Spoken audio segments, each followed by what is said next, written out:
It's interview time. Yes, it is. I'm so excited. Oh, man, folks, what is to come is splendid.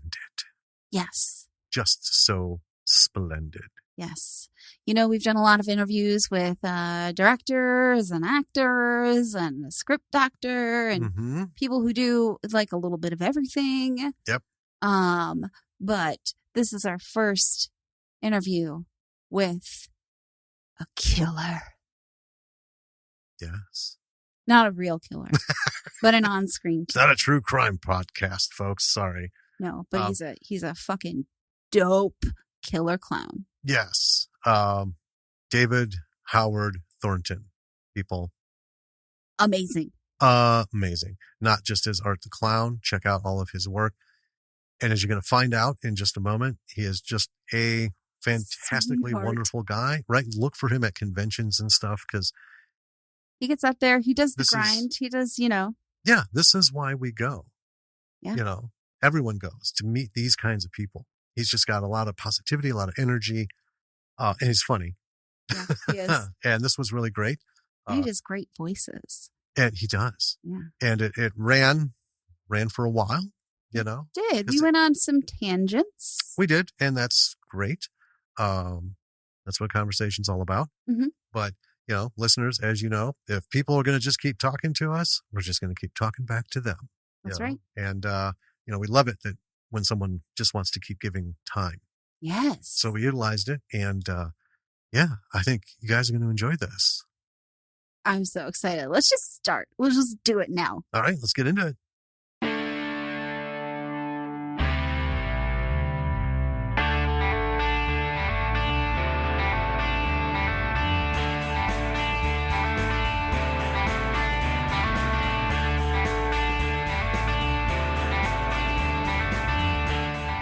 Hey, B-Siders. Welcome to another episode of Bravo for the B-Side. This is Jim. And this is Danny. No thing, huh? No, I'm not going to do that bit in interviews. Come on. I'm a serious podcaster. We have... I'm a professional. Oh, my. We have with us tonight the incredible David Howard Thornton. And you'll know him.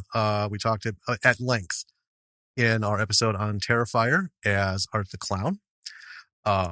They have wrapped, I believe, and David will confirm in a second, Terrifier 2, which we're so looking forward to. Super excited. You may have also seen him as the Joker in Nightwing Escalation. He has done original audio Western drama, Powder Burns, Sam Locker. And we've got some things coming up. Night of the Living Dead 2, Sharkbait Zombie, and a couple things in post-production. I won't say the names because sometimes people don't want them, even though it's on the web out there. Hello, David. Hey, how are you doing? Good. That's a crazy resume there. And there's just so much more, but, you know, yeah. we encourage people to get out there and do some digging. Yeah. Because that doesn't even have my non-union work on there because I've done a lot of non-union voiceover work. So there's. Oh, sweet. Nice. Oh yeah. Are you allowed to say that? Oh yeah, of course. Yeah. It's just they've never put it up on IMDb. So I'm like, and there's a horrible video game I did years ago that thankfully they've never put up on there too. So I'm like, oh good, I don't want people, you know, thinking of me with that one. Like, oh no. I try to forget that game happened. I have a question I've been dying to ask, and this relates to about Art the Clown and your performance as a mime. Okay. Have you studied, or do you at least know of Robert Shields? No, I don't actually. I know. How dare I? How dare I? I'm going to have to look that up now. Robert Shields was huge. He studied under Marcel Marceau. Oh, okay. In Paris. They had a TV show in the 70s, Shields and Yarnell. And he's most famous for the robot. And they had a robot couple that was like almost exclusively the skits moved around them.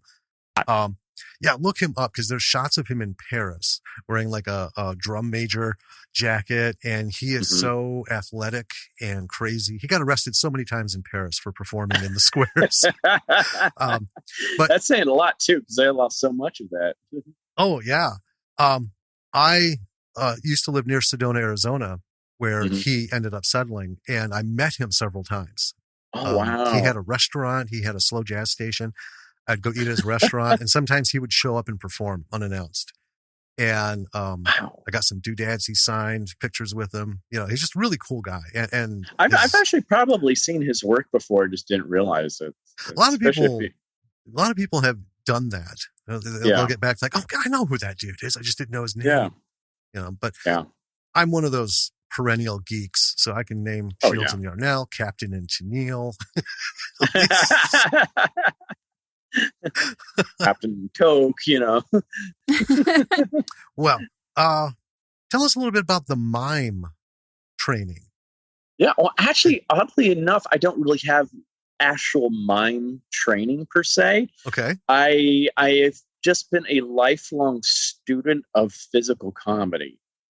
And or just, you know, that kind of acting, just physical acting. Like, you know, my parents and grandparents, especially my maternal grandparents, they gave me a great education on, you know, the silent film era, especially. Oh yes, so, you know, Chaplin and, you know, Buster Keaton and Harold Lloyd. Got cat hair in my mouth. That's the joy of living with a cat. It's like hairball. But yeah, so I mean, that's where I have that long appreciation for, you know, Harpo Marx. Even like when I was a teenager, when I first really started getting into doing theater, my aunt gifted me a box set of all of the Mr. Bing tapes. Yes. Oh, those are amazing. Oh my God. And I would sit there and just watch them over and over and over and over and over and over and over and over, because I just love that style of comedy, because it's something you don't see that often, especially now. And it's brilliant. It's so smart and it's so hard to pull off. Yes. And I just loved it. And I was like, I want to do something like this. And so when I was doing a lot of children's theater growing up, we had a great local children's theater called Fancy Playhouse in Huntsville, Alabama. It sounds like something else, not for kids, but no, it's actually for kids. But I really cultivated my skills there with physical comedy, because children are more into the visual humor than they are into the verbal humor. Right. Yeah. And so I did a lot of slapstick. I did a lot of Cameo de l'Art as well. I did 2 shows there. One was Androcles the Lion. I played Androcles in that, and also For the Love of 3 Oranges, where I played Truffaldino the Jester in that. And both those were in the style of Cameo de l'Art, and a lot of slapstick. I mean, I literally carried around a slapstick as Truffaldino, and I had so much fun just whop, going up to people with that. And I loved it. And that's where I really cultivated a lot of that. But I never really had anybody that could, you know, train me, because there's not many places, especially when I was growing up in Alabama, there was not anybody that was actually trained in that and was training people in that style. And so I just learned from watching, and I would just adapt. But after I moved here to New York, I was fortunate enough for 5 years to understudy Stephen Carl, who was Robbie Rotten on Lazy Town. On Nickelodeon. Yeah. And I was his understudy for The Grinch with the national tour of How the Grinch Stole Christmas, the musical. And Stefan was actually trained in clowning. And so he was a pro at this. He was amazing. And so he was able to take me aside, and he's like, I see what you're doing. Now here's how to make it better. Just take this and do this and do this and do this. And I'm like, I see what you're doing now. I'm like, I get it. Thank you. And so I just have a data bank up in my head of this kind of stuff now. And so when I started doing Terrifier, with Art being a silent character like that, I'm like, well, how can I make him stand out from all these other silent villains in slashers? So he's a clown.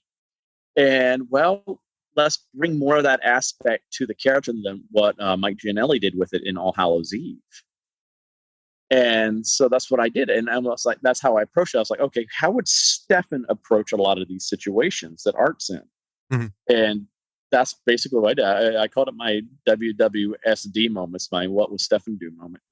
And I would just go from there, and it just happened organically after a while. I've gotten to where I don't even have to think about it anymore. I just, there were some situations, because going back a little bit, like when I auditioned for Terrifier, Damien didn't know me. So when he wrote the role in Terrifier and all the scenes in Terrifier, he didn't know my style of acting. And he discovered it once we were on set. It's like, oh, wow, you're really good at just playing around with situations and seeing what comes up. Yeah, so we did a lot of, there were some times in Terrifier 1 where it's like, oh, just, I don't know what I want you to do here. Just come up with something. And so when he wrote Terrifier 2, there were specific scenes he wrote in the script where he's like, Art plays. And that's basically all he did. He's like, we don't know what we're going to do until we get there in the environment and I see what I'm going to be interacting with. And that was so much fun for me. There's 2 scenes in particular where I really just got to play with everything in my environment. And I just went in there and I looked around at what I had, and I'm like, I came up with my own routine, and I showed Damien. I'm like, what do you think of this? He's like, oh, that's awesome. Let's film it now. Well, we still got it fresh in your head and everything like that. Because that's how I am. I sometimes just go with instincts and just go with the flow. Whatever happens. It's like a great example of that was when you see me flick the bird in Terrifier. Yes. That was not in the script at all. Damien thought, flicking the bird was just way too contrived. And I was just goofing around with my co-star when she was having to come back to do another take. And they just got it on film. And they're like, that's hysterical with the moment, because it was like, yeah, you stabbed me in the foot. Fuck you. How can you show that? No, I'll just flick her off. They just captured that on, tape. Because sometimes, I don't want to go off script because I know, especially Damien knows exactly what he wants, but I was just goofing around, and the whole crew just started laughing. He's like, wow. Let's keep that. That's funny. That actually works in the situation. That's not actually contrived there. That totally works. Excellent. You answered some questions I had.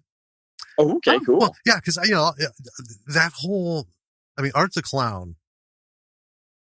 When we saw All Hallows Eve, we thought this was great, and then we see Terrifier, later.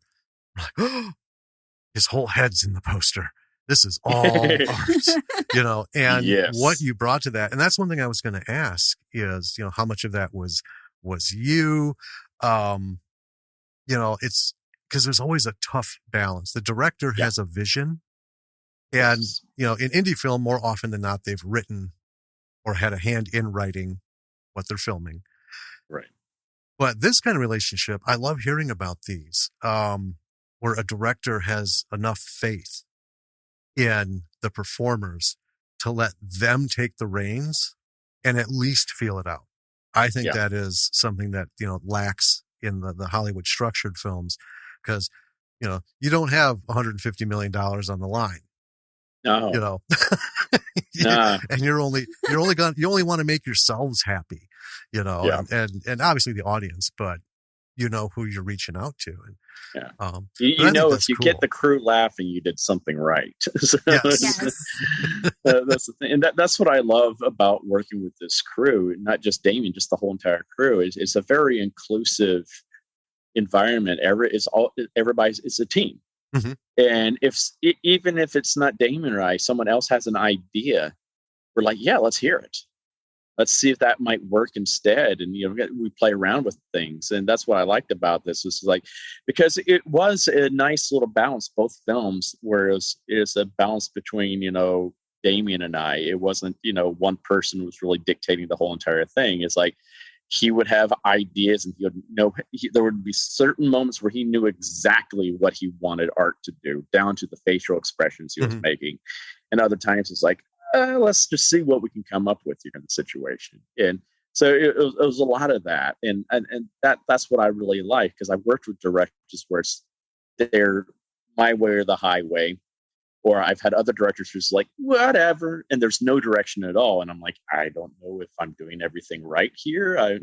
So it's a nice balance there, and it's great because it's not just me and Damien; it's been the other actors as well. Like, it's a very collaborative effort, and it's because we just want to give the audience the best performance as possible. And sometimes other people have cool ideas that you haven't even thought of.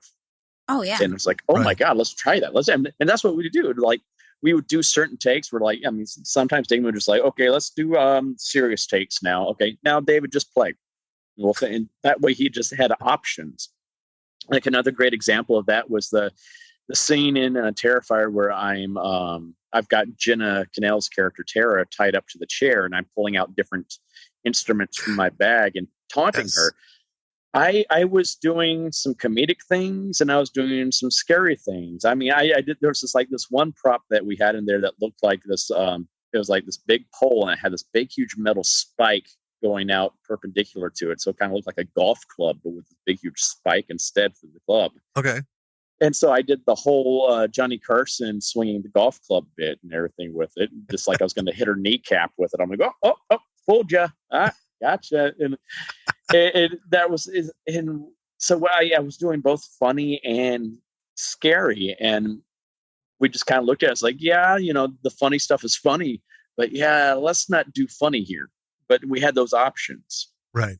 And that's what's really cool about it. It's like, yeah, let's just give options, and we can always put stuff into like extra features or something like that, whatever doesn't get cut. And I'm like, I know they're like, especially this one scene in part 2, there are going to be so many outtakes from that, because I was just playing with everything on what was around me. And I'm like, it's kind of like a Robin Williams moment where, like, okay, I've got this and this and this and this and this and this and this. I'm going to come up with all these funny little situations. Excellent. The set becomes a prop. Yeah. Everything. Yeah. But we love that bag scene where she's tied to the, and you're going through it. Have you seen Redwood Massacre? No, I have not. I recommend it. And the follow-up. It's another indie movie. Yeah. It's really good. It has my favorite masked killer. Oh, cool. Wearing a burlap mask. He's your favorite, partially because he's good, but also because the director just took the name that you gave him and put it in the credits. Yeah. Little quick recap on that. So we did an episode on Redwood Massacre. And when we watch movies, we're taking notes and watching the movie. So if it's something we haven't seen before, sometimes we'll miss a name, because we do like it's just sometimes too much to keep up. So I ended up just calling him Burlap, because he was wearing a burlap mask, and it was freaky as hell. This thing is wicked. And so the director heard the podcast episode, and we talked to him several times on the show. And Liam, David and Liam, both. And so for the follow-up, they named him Burlap. Yeah. That's fantastic. And I am ready to go to heaven now. But the actor who played him is very much like you. He's silent, and he doesn't get facial expressions. Right. So the clowning bit doesn't even factor in. But in the same as you, when he had a victim on a table, he'd walk over to his tools and he would pick it up. And it was a similarity between the two, in that yours was more kind of sort of a clown on the go kind of thing. What do you think of this? How about I use this? His was almost like a toddler picking up toys, looking over. There's this, put it down, get in the he'll pick something else. Maybe this, that's the feel that you got from it. Mm-hmm. So we laughed so hard. That's great, because we knew it wasn't a bit. Right. But we laughed because how terrifying would that be to have someone so casually disconnected from the situation? Is like, what do you think? How about a hole punch? Huh? And this poor person sitting there, they know they're going to die. Yeah. And we just That's us. We laugh at these macabre things. That's why we love horror. Well, that's one of the really that's cool what things. I love about it too. Yeah. I mean, it's wonderful. No, it's all good. One of the really cool things about, silent killers in horror movies is that you can play with that kind of body language, and that kind of acting, I think, like you said, is very smart. It's also really interesting because it translates, it's not language bound, right? You could watch Terrifier and not understand English, right? If it weren't translated into any other languages, and you would totally get it. Right? That's very true. And I think that's why we are as popular as we are internationally, because it does translate. I think that's why Mr. Bean is so popular internationally, because it doesn't matter where you are, you can watch that and know exactly what he's meaning is, and what his intentions are, what's going on with the situation there. It's just like, because the body expressions and facial expressions are universal for the most part. Right. Absolutely. I think it helps the antagonist, or just the bad guy, the evil man, when there is no speaking, because I thought about this a lot. How would Art come across after all this physical presentation of who he is? How would you have him speak to match that, I know. right? Because I think of like the Joker. So many people have played the Joker in so many different kinds of things. Well, you've played the Joker, David. Yeah. Yep. But so you have the Joker, who in the DC universe has a certain, this is what he is. And over the years, it's kind of gone here and there. But, you have to show not only is he just, batshit crazy and diabolical, but you have to find a way to bring that presence in his speech and how he speaks, the words that he chooses to use, to show that he's not an accidental terrorist.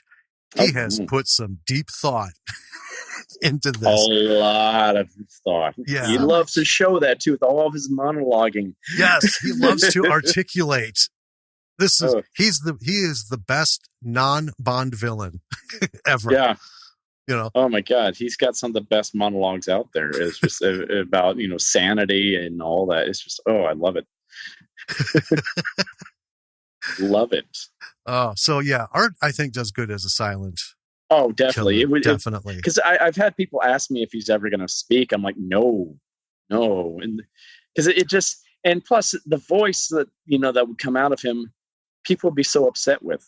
Because everybody has their own. Yeah, everybody has their own picture in their own mind how he would sound. And I've always joked it'd be just funny if he just had this very formal British accent. He's like, "Oh yes, how are you doing today? Oh yes, I'm going to be killing you today. It's going to be so very nice. Don't run away. Please don't be put out." Yeah, oh gosh, bleeding everywhere. It's gotten all over this. I keep having to clean this. Oh, this is, you don't understand how hard blood is to get out, especially white. See, I should have just made this all black. Now, I have to admit, I would love to see you do that kind of a voiceover. I can't remember the name of the show. Is it What's My Line? Whose Line Is It Anyway? Whose Line Is It Anyway? Yes, thank you. So many shows. I love the bit where they did like the 3-minute voiceover. They'll just have a film playing and they'll just make stuff up as they go. See, that would be hilarious for a DVD bonus. That would be so much fun. I've done that. I think I did that one time at a screening, and I just started cracking jokes as Art, like what he's thinking in the moment. And I had a little bit to drink that night, and I was just having fun with the audience, and it was just like, oh man. Oh, that would. I don't even remember what I said. I was just being silly. I was like, oh boy. I was expecting someone at one point just go shh to me. I'm like, sorry. Oh man. What? So Art, right? When we're watching it, we'll stick with Terrifier, because before it's sort of a random kind of happenings thing going on. There's not enough on him, but watching him, full on in Terrifier, especially at the end, you ask yourself, what's his bag? Mm-hmm. Like, is this just, the glad bag? Yeah. Yeah. There we go. I'm kidding. Is he just deranged? Is he driven? Or is he like something else? And at the end, of course, we get that very, that confirmation. There's something else. Yeah. Normal folks don't wake up with thunder and then doing the medical examiner. Very true. So I was just like, when you were doing art, did you focus on any of this, or was it just, I'm here in the moment and this is what we're doing? Like, did you think he's like, this is an otherworldly thing who doesn't have a care, or is it more crazy? I mean, what was your take? A little bit of both, because when I first came in for my makeup test, that's what I asked Damien about. And I'm like, okay, tell me everything about this character. What's his background? What's his motivation, et cetera, et cetera, et cetera. He's like, I really haven't thought all that out. I just thought he looks really cool and it's a cool character. I'm like, oh, okay. Well, I was like, well, that we just made it. We're like, well, let's just come up with all of his story together and really flesh him out together. And that's what we would do during the process. I mean, we're still spitballing ideas about his origins and stuff like that. Okay. But to answer those questions, that he's definitely more driven in part 2, I will say. Okay. But yeah, he's definitely deranged, and there's definitely something else going on with him, because like not everybody comes back from just blowing their brains out. Right. Right. It's just like, yeah, there's something different going on there, and we start to address that in part 2. We don't want to just flat out just spell everything out. We like to infer a lot, because we don't really want to treat our audience like they're stupid. Right. And plus, I think it's fun seeing all the different theories that people come up with too. It's like some of them like cooler than some of the ideas we've come up with. I'm like, oh man, we can't steal that now. That's a good idea. You totally can. Yeah, I know, but it just doesn't feel right. It's just like, oh man, because that person, I came up with that first. I'm like, oh man, that's cool. I think our advice for Damien would be not to answer it. Oh yeah, that's kind of that's kind of an approach we want to take with it in some ways too. It's just like, because I think leaving some mystery there about the characters part of the fun. I mean, you didn't even find out who Freddy Krueger really was until like the 5th film. Right. And that's the point where they all literally die in the world of public interest. And they, in the audience's mind, is this like force, like Mike Myers was, what in the hell is this? Mm-hmm. I mean, the boogeyman, that was the closest they came. And, but then as the shows went on, we learned more, and he became less intimidating, less mysterious, less scary. Yeah. Less godlike. Yeah. And that's the thing, art, we're like, oh, I'd love to know, but I don't want to know. Mm-hmm. I don't want to know, because art is one of those elements in life that just exists, and he's bad, and that's enough. Yeah. I like that. I like hearing that people want that too, because that's kind of the approach we've kind of, I think we've come up with an idea that kind of satiates both camps there, because there are people that do want his origin and stuff like that. But I think we've found a cool way to do that in a way, which is like you still have the mystery, but also like we reveal, I guess you could say, how he becomes Art the Clown. But but we don't do that in part 2 yet. We offer some little clues here or there, but there's going to be a lot of more questions people are going to be asked. There's this one character that hasn't even been revealed yet that people are going to be like, "What the?" There's going to be a lot of questions about that character. I can't wait, but it's just. But we have a plan, and I think it's a cool idea. But I going back, I think there is one bit that. A key bit that was in Terrifier that the cat lady pointed out, and I kind of have used this to keep me, I've cemented this in my head. This is why he does what he does. She says he does it because he thinks it's funny. Yeah. Yes. It's like he's not doing this out of revenge or anything like that. he's just doing it because this amuses him. Yeah. This is fun. And I kind of look at that. That's what he is. He's the anti-clown in that way, because clowns, their job is to bring joy and amusement to other people. Right. He brings terror and pain to other people for his own amusement. Right. And that you see that with his kills, where he's not your typical killer where he just stabs and then walks off to the next kill. He stabs and keeps stabbing, and then he just starts playing with his food. Yes. And it's just like, my God, this guy's sick. And I think that makes him even more of a threat. It's like, oh my God, like if he's got his sights set on you, you are not going to have a good day. It's not going to be a simple, one and done, a spear through the head type of kill. He's going to be having his fun with you.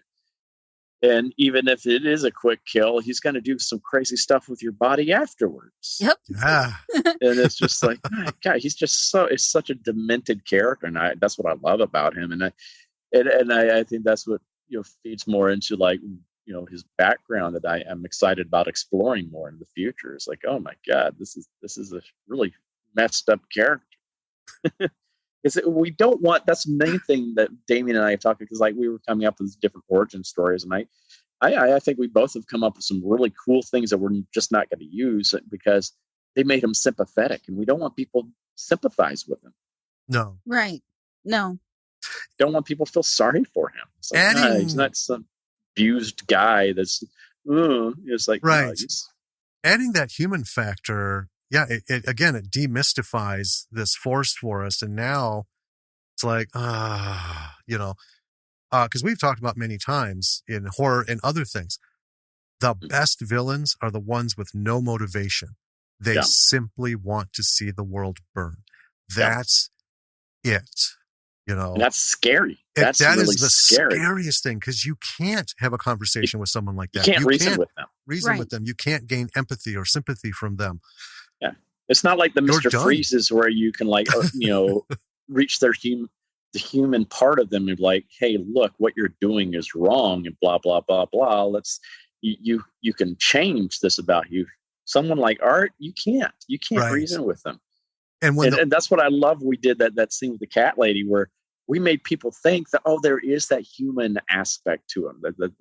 She reached him in a way. Like, no, he was doing that just to mess with her. Yes. he knew that was her weakness. But that motherly instinct is like, I'm going to bring her in and really just mess with her. And then I'm going to wear her like pajamas. Yeah. That's messed up. Well, and from an audience perspective, it actually, it evokes a physical reaction, knowing, this killer is this way. And then, the victims are still going to be very human. And, and in this, they did well with everyone did well with emotional projection. And in that combination of absolute disbelief, like, what the fuck is actually happening to me? I mean, I can't even process this. And then the terror of, I know what's happening to me. Yeah. And to see them beg and try to, strike that chord, and they're just shooting off into the ether. Yeah. Nothing's going to hit. Nope. It makes you feel more empathy and terror for the victim, because it's just like, it's like, coming. Just get out of there. Just run. Just run. Yeah. Don't even try fighting back. Just go. Especially when they get that glimmer of hope. Yeah. You're just sitting there going, no, you're gonna die so much sadder than you were 5 minutes ago. Your heart. Oh, aren't honey, you adorable? Yeah, it's like, don't sit on his lap. Oh my God. Yeah, that the beginning of Terrifier, the introduction of Art, was just wild. I mean, we laughed and we were quiet and we were just like, oh, that scene's brilliant.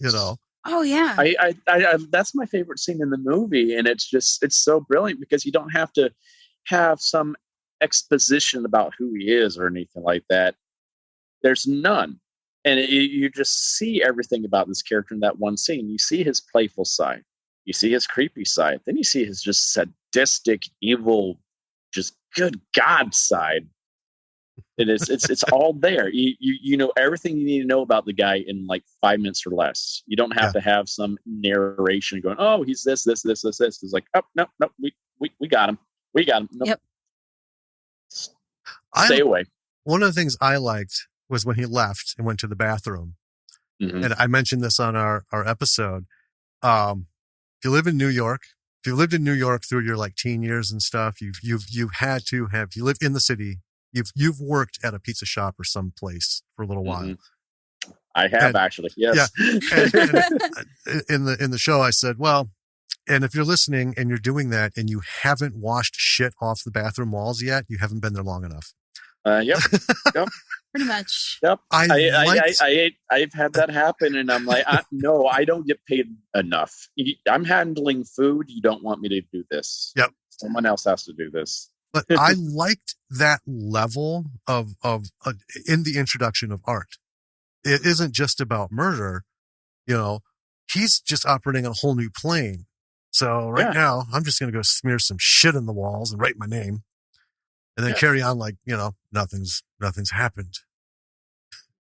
It's just, And then we see what he does when you throw his bag of goodies out and yell at him in your own store. Oh my God, those were for the first 2 kills. Holy Christ, those were wonderful. Those were really good.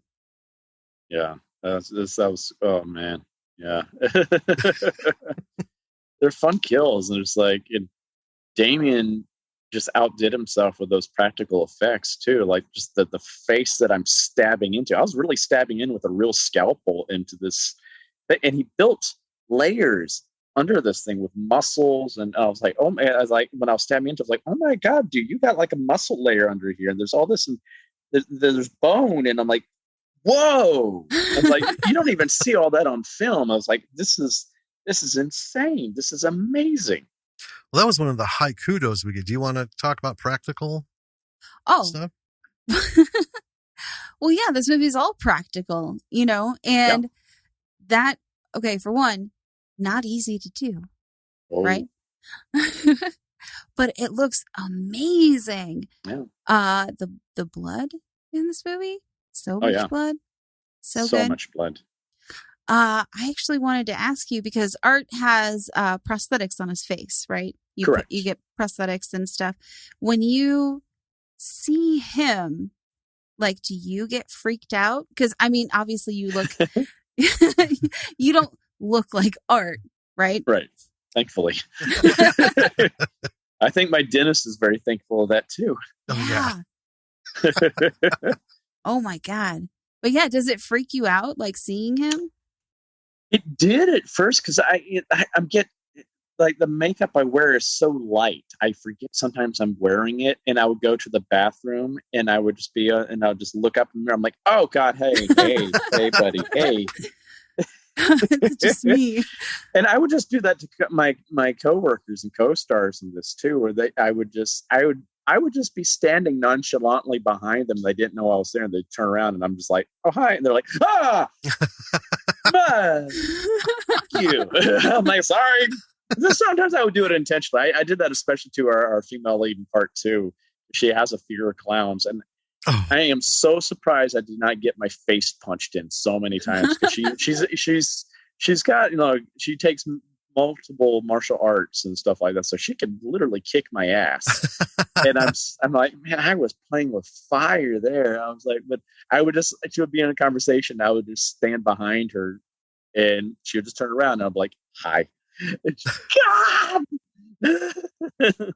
Well, that's a valid question, because people think about actors getting made up either with prosthetics or just, you know, face makeup and stuff. Beyond rouge and, you know, touch up. This isn't a costume party. I mean, we dress up as pirates and go to the Ren Fair, and we're very much aware we're at the fair. It's like a costume party, you know, 4 or 6 hours, something like that. But in a movie, you're not just dressing up. You're doing a whole persona. And, you know, these things can go on 12 hours, you know, because you got... Oh, easily 12. Yeah. Easily 12. And, if you don't have enough like touch up, a break in that reality, like here, let's fix you. Let's, put your thing down, get a little bit there, smudge. Okay. All good. To me, I think you would just, you're doing the part, but then when you're not, you're just not in that space where I have all this stuff on. I have a little hat and I've got blood spattered on me now. You're just like, this is what we're making. This is what is going on. And, oh, that's great. And you're watching your fellow performers do their thing. And you're, and then, hey, how you doing? And you just completely forget, sweet Jesus. Yep. Oh, yeah. It's got to be one of the most disconcerting things for my co-stars, because I don't stay in character the whole entire time. I'm a mischievous person in real life anyway, so I like to joke around and stuff like that. But I'm not being sadistic and cruel on set. But so I'll be doing my funny voices and just making jokes. But then they're like, "Okay, rolling," and then I just become art right in front of them. They're like, "Oh God!" I just put on the angry eyes. And it's like I think Lauren Lavere, who plays Sienna in part 2, she's talked about that in a few interviews. It's like, how I will just change in like a second or two, just like, oh, and there's art. It's funny. And then they're like, cut. And I'm like, are you okay? I'm like covered in blood, and I was like, I didn't hurt you, did I? I'm sorry if I had. So, I just become David again, and I'm. What was so adding still onto the effects thing, because we marveled, we love practical effects, and even when they don't work real well in some films, we're like full props because you didn't go the pre-made CGI thing. Yeah. You went and did it. And I love hearing the level of detail, the layers. Yeah. Because if anyone has ever questioned it, we're here to say it paid off in spades, because it was so good. It wasn't a buckling face as you're stabbing it and everything. So now I know why it looks so good, because he paid that kind of attention. Working with that level of practical effects, and I'm going to bring up the hanging woman. Yes. And the chainsaw. Whoops. I'm going to knock my own stuff over. We look at that and we appreciate it as, an audience, as a horror fan. We're like, sweet. But then as creatives, we're like, God, what was that like? Having to work. Because when we see things like that, we know they're expensive. And on indie films, budget is usually, let's just make 8 of them and then see how it goes and use the best one. A lot of times it's one and done. We just had one. Yeah. See? So it's like, We just had one. So that's, our budget, I think, was like $50,000 for Terrifier. So we had a very, very, very, very, very small budget. Like when Damien told me what the budget was, I thought it was like 10 times that. And I was laughing my ass off. Because I cannot believe we made what we made on that budget. Wow. Right. Absolutely. Most even low budget films are made for a few million. Right. So that was insane. We made it for less money than even the original movies were made for back in the 70s that were low budget, that become big franchises now, like Texas Chainsaw Massacre. Right. That was more expensive than Terrifier was. Not even counting for inflation. It's just like, it's insane. And it's just like, wow. But that just shows that the skills that Damien has. And I think that's what saved a lot of money, was he did the practical effects himself. And he's self-taught. He didn't go to school for that. He just learned from watching videos about Tom Savini and stuff like that. He learned from just doing it and experimenting most of his life. And I was like, his blood recipe, he buys like the blood that you can buy in bulk, but then he adds stuff to it, like chocolate syrup and soap and some other things. And because it like, especially when it's going on the prosthetics, it beats up a different way if you add soap to it, so it's more realistic. It's not beating up like water. He understands the science behind it all.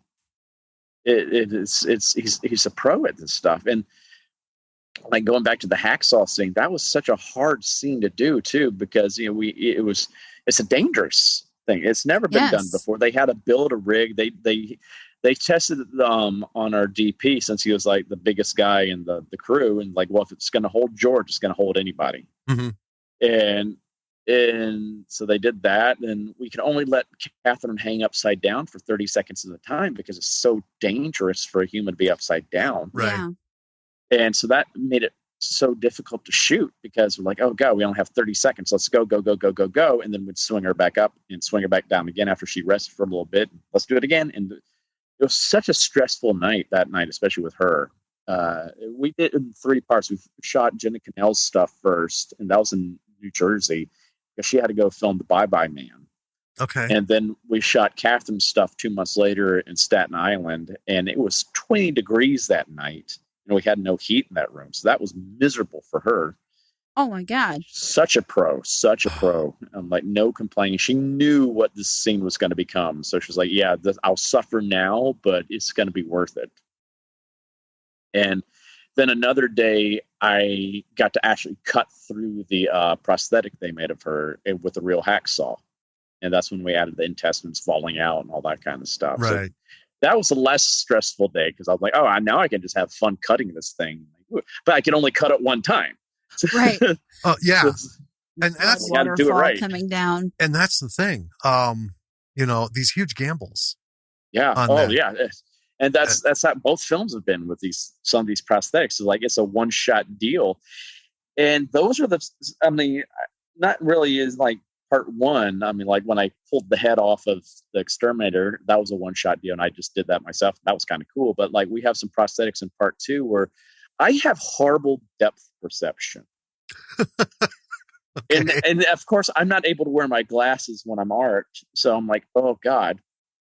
And I did not want to mess it up. Plus, there are some people in our crew, like Mike Levy, who was actually the exterminator in part 1. He's the AD in part 2. Nice. But he and his brother Jason, who was the cop that comes in, the bald cop, they would sometimes come in, and even Steve DeSella, who was also one of the cops, they would come in and relief pitch for me a few times in part 2 when it came to certain things, because I'm like, I don't want to mess it. I know we only have one shot with this prosthetic. I don't want to mess this up. So like, I know you've got much better aim and you're stronger than I am physically. And so like, the important thing is for me is put ego aside, and we do what's going to get the best effect. Especially since we have one shot at this, I'd rather, put my ego aside and get the best shot we can possibly out of it. And I'm glad we did that, because, man, I know I could not have done some of these things nearly as well as these guys did it, because they have that good aim. I'm like, oh, that looks gnarly. Oh, the way the prosthetic just worked with it, I was like, oh my God. So, woo. And plus, it was fun for them too, and also gave me a chance to rest. There's this one prosthetic, you'll know it when you see it in the movie, where I'm wailing on it and I'm just not getting through. It's just like it was just made so well.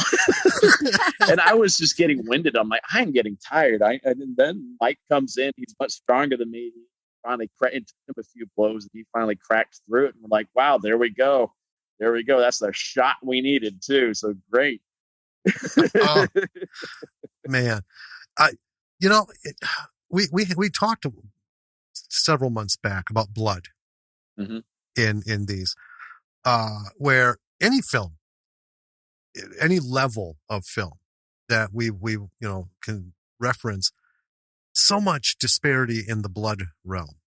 Yeah. And very few have gotten it right. This, Damien got it right, and how you explained it, it makes perfect sense. And there was a couple we've talked about in the past where they really hit it, and it's almost like, an understanding of like the human anatomy.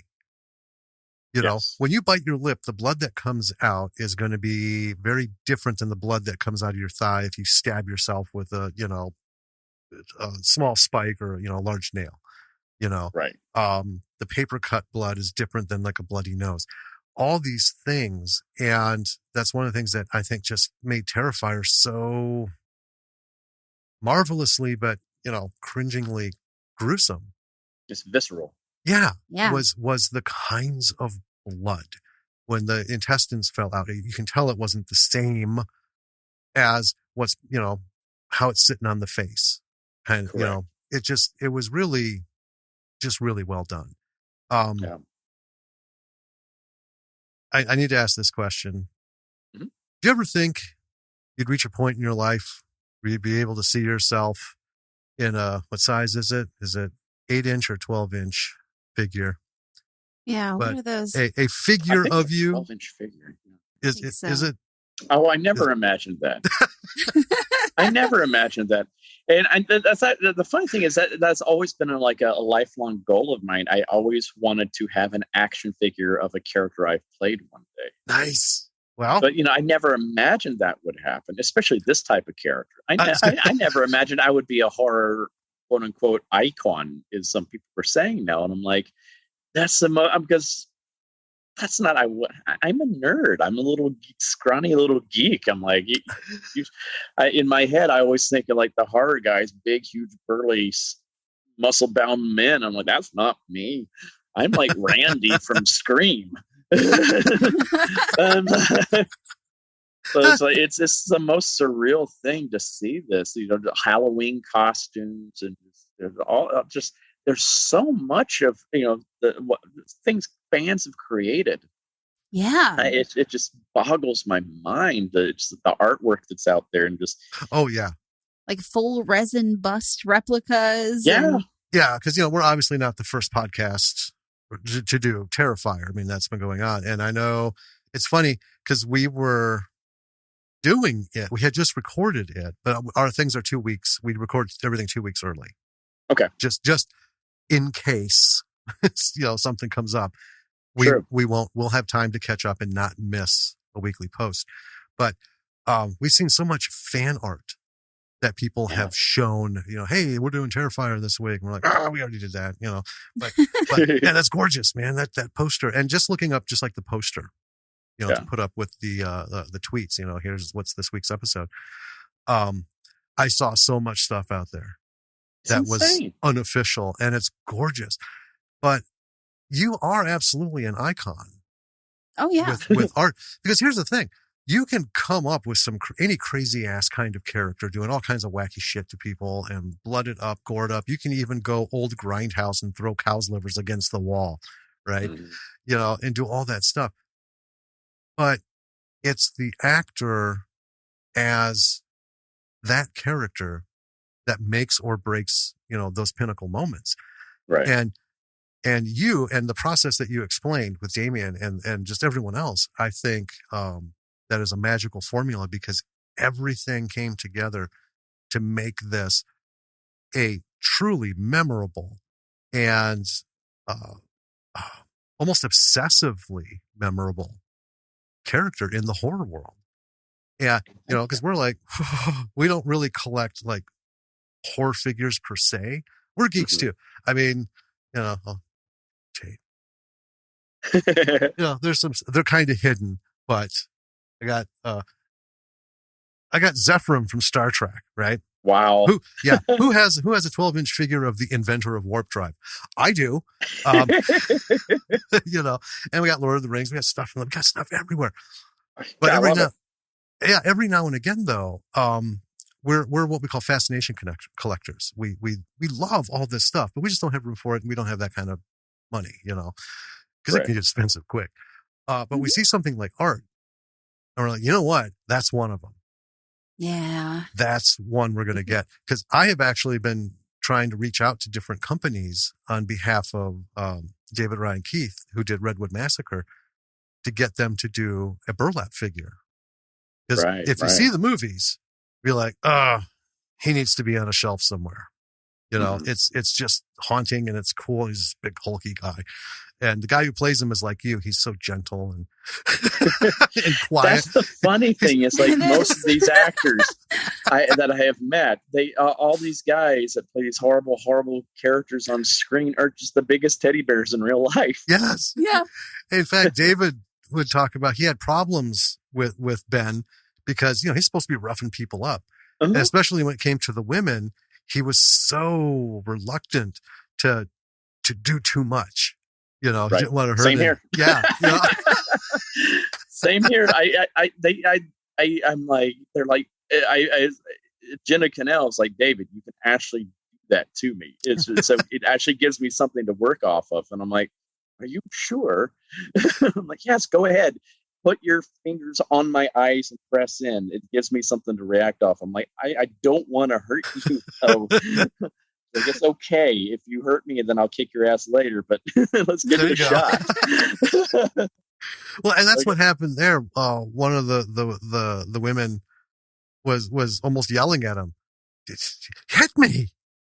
Yeah, you know, like make contact. Let's do that. You know, and it's just it kills me. But yeah, Art the Clown is going to be sitting on our shelf when he makes his birth debut. And we can't. Oh, I can't wait. I'm still waiting for a Funko figure too. I need my Funko Pop figure because there's so many knockoffs that people have made. Even Damien makes some knockoffs, but we don't have an official Funko yet. And I'm like, come on, get on this, guys. Right? For real. I need a friend for Twisty here. Oh my gosh. There are going to be so many options, especially variants that we can do with art once Part 2 comes out, and there's all these other characters too that just easily lends itself to Funko figures. You know, they say imitation is the sincerest form of flattery. I can't help but think of Deadpool and how when he hit the scene, you know, all these great things. I could definitely see you guys, you know, it's all about time and stuff. Right. I think you would have great success doing some little art shorts, you know. Like, we've actually talked about doing that. Art the Clown dating game, you know. Yeah. Just all these random normal scenarios, you know. Art's cologne. How you would react to that? I mean, we can imagine it because you've given us so much. In Art's outfit. I think people would eat that up. And we've talked about doing that in between films and stuff like that. Just like we could that way we could put in kills that we just haven't been able to. We just can't put into a movie. This doesn't fit in anywhere. Like, we can just do this as a little short. It shows what Art's doing on his days off or something like that. It's just Art working as a retail clerk or as a small shop owner, you know, he goes in, people go in, he shows them something, they enjoy it. And then he's all, and then someone comes like, he gets an asshole customer, the tight face, the eyes. And you're like, no. Yep. It's just that kind of stuff. You know, someone's just obnoxiously honking their horn on the street and it's like, gives them the look. You want to play this game? Yeah. In the next shot, Art's walking down with a leg sticking out of a bag. Yep. It's just there's so many possibilities. That's what I love about the characters, the endless possibilities with them. It's not like with Mike Myers, you only have some because it's always so centered around like Laurie Strode and stuff like that. Yeah. That whole battle between the two of them. But it's like Art, is like, he has a protagonist that he's going up against and stuff like that in Part 2 that we're really setting up this character. But that's not all what he's about. He just likes to cause mayhem wherever he goes, and so there's always so many possibilities of him just causing mayhem. Yeah, just like Art's vlog, day-to-day life. Yeah. And that's what I think is fun, is just seeing Art in real world situations that just like and we do have some of those kind of moments in Part 2 where it's just like, wow, this has never been done before in a horror film, and this explains something that there's a great scene in Part 2. Oh my God, I love it so much. And it's just like, this explains so much about what this is the stuff that would happen off screen usually. And you're like, oh, well, we're actually going to show it. It's just like, it's just one of those like, but then we do something fun with it. It's just like, why not? Why not? It's because I think it adds more, believability to the character, makes him more relatable to the audience. It's like, oh wow, it makes him seem like he's actually part of the world. Yeah, I think that's the other thing, because we talked about it. Mike Myers, this force that came sweeping out of a mental institution, showed up, and then vanished after being shot. Yeah. You know, and that's what made Halloween so fantastic, because you walk away going, oh my God, what is going to happen next? Yeah. Jason Voorhees. You know, first it's his mother, and then it's him, you know, and then it's like, okay, we kind of get where that's coming from. Yep. But they're all self-contained.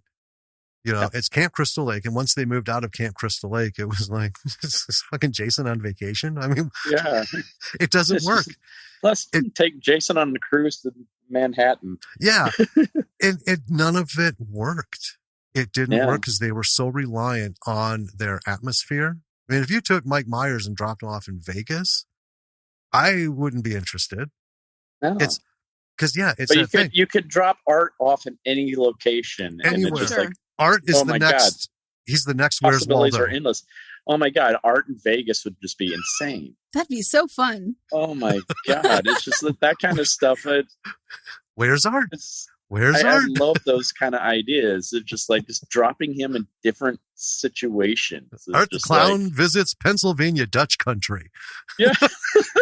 That's funny too, because basically where we were filming upstate New York was in the middle of Amish country. Oh my God. For part 2. And it's just like, we would be leaving set early in the morning while the Amish are going off to do their chores, and we pass these buggies on the street. And here I am covered in blood, and I just wave. And they're like, oh. I'm like, hi. I had so much fun fucking with them. No one's expecting that. When a car passes them, you just see this bloody clown. You're like, hi. Oh my God. That's the next new phrase. What? Used to be, nobody expects the Inquisition. Now it's, nobody expects Art the Clown. There you go. Oh, we're going to have to make that work. Because you don't know when he's going to show up somewhere. It's just like, put that on a shirt. Show up in the most random places, and like, what the hell? Why are you here, man? Right, like he just walks onto a subway car, takes a seat. Why not? Just like I would love to see him up against the people that come on panhandling, doing the Showtime here in New York. It's like, the dance routine, just like, no, you're gonna die. Because that's like every New Yorker's. This is those fucking Showtime guys. Oh my God, I hate them so much. It's just like I remember one of my favorite moments. This is such a New York moment. It was here because I live here in Queens, and so here in Astoria, there aren't tourists here, and so we're on the in train going in. It's 8:00 in the morning. Everybody's obviously on their way to work. And these Showtime guys get on here in Queens. And they start up the boom box, and this person just reaches over and turns off the boom box. And they're like, yo, whoa, what are you doing? What are you doing? These people, we want to put on a good show from. Don't you people want to see a good show? I kid you not. Every single person on that train, no, shut up. And but man, and the guy's like, "Ah, fuck y'all. Fine, we're gonna go somewhere else." Gotta know your audience. The whole train, no. That's amazing. Like, that's such a New York moment. It's like it's 8 everybody's just trying to wake up, and everyone's like, "No, man." Well, that's just it, man. It's a train full of people who are thinking it's 8 a.m. on my fucking way to work. They want nothing. Yeah, nothing We're to do with tourists. anything. We've seen it all before. Oh God, the different panhandlers I will see. I'm like, I knew them all. You get the people pretending to have handicaps, which really pissed me off. There's this one blind guy that would get on all the time, and I was always tempted to see how committed he was to the act. I wanted to throw a shoe at his face and to see if he would dodge it, because that could go two ways. He could totally dodge it, and it would just like make him look like a jackass. Or he could totally commit to it and take a shoe to the face and make me look like the biggest jackass. And I'm like, oh no! Now everybody's thinking I'm beating up a handicapped guy. And I'm like, no, this guy's fake. I see him all the time. It's like I like he has seen me too, because he would be walking down the subway platform without the cane out, and he's like, oh. about to walk in. He's like, "Oh, excuse me, brother," and then he just like train doors open up. Kane comes out and he's like, "Oh, help me! I'm blind." I'm like, "Son of a bitch! You son of a bitch! You can see." It's like, oh man. Yeah. So you got those. You got the mariachi guys that get on. You're like, man, it's 8:00 in the morning. I don't want to hear a trumpet on the train. Oh. It's like, you get those. We have collections downtown. Obviously, we don't have an L or a Subway. But as a photographer, I've done street photography in Madison for years, and I've got some old photos of folks who are still today hanging out on that same corner. Oh yeah, 15, 20 years later, and it's just everyone walks by and it's like, I used to put some money in the cup and stuff and this and that, but after 20 years, you're just like, you don't remember me, although you've seen me every week, but I remember you. I know you. Oh yeah, there was this one guy in my old neighborhood. He would sit out this place right between Starbucks and this Chinese fast food place. Yeah, takeout place. And every day he was out there, spare some change. And like one day I was walking out and he was coming around the corner of the Starbucks and he's on his cell phone. Oh, he's like, "Okay, I gotta let you go. I gotta go to work now." And oh my God. Right there, hangs up the phone, spare some change. I'm like, dude, you have a cell phone plan. You're not homeless. Right. They've got to send the bill somewhere. Going to work now. Come on. He was out there every single day for years, sitting there. It's just like, it drives me crazy when I saw people give him money. I'm like, you're only encouraging it. It's rough. I mean, I used to be guilted a lot because, I know there are people who are in dire straits. Oh yeah, yeah. And I want to be the one that at the end of the day tried to, do a little something for them. Yeah. But then, oh man, over the years, you just realize, like, I used to live in Arizona, and I know there's a band of, quote, homeless folks who travel the warmer climates, and they only would come up near Flagstaff in late spring when it warmed up. And one of the laws there is you can stay on national park land for 15 days. Excuse me. And then you need to move 300 feet. And then you can stay another 15 days. So they would live in the on national park land, just a few feet from a small highway that, went up the cliffs and everything. And they would thumb into town and do their thing. And as soon as it starts getting cold, down towards Prescott and then down towards Phoenix and ultimately down towards Tucson. I know this from having sat and talked to one of them. And they have a whole routine. And that's kind of what they do. It's like, wow. It's untaxed income too. Yeah. I learned my lesson about it because I used to sometimes give to panhandlers and stuff like that. Because I have a big heart, and I people are like, "Dave, you got to stop doing that. First of all, it's dangerous to take out money in public like that. Second of all, it's just like most of these people are con artists." And I learned my lesson one day. I was going to a show, and and it was this harried mom and her son, and she's like, "I'm so sorry. I just my son's having problems today, and I just need like $2 so we can get something for lunch." I'm like, yeah, sure. And I'm handing her the money, and she's like, "Oh yeah, watch out." And I look, and her son had dropped his pants and just started to pee, and he tried to pee on me, and I jumped out of the way just in time. Whoa. And he just had this like evil look on his face, like, I was like, and I'm like, what the heck? Wow. And then I get to the theater and I'm like, you will not believe what happened when one of my co-stars comes in and is like, I just saw this kid running around peeing on people. I'm like, he almost peed on me. Oh my God. That's wild. It's like, what an odd thing. Yeah. Right? I mean, if you're going to be out there and have a thing, what would make you choose that? I think it was the distraction so someone else could come and pickpocket. Oh, it makes perfect sense. Yeah. Well, I'm distracted by him peeing on me and freaking out. Someone could go.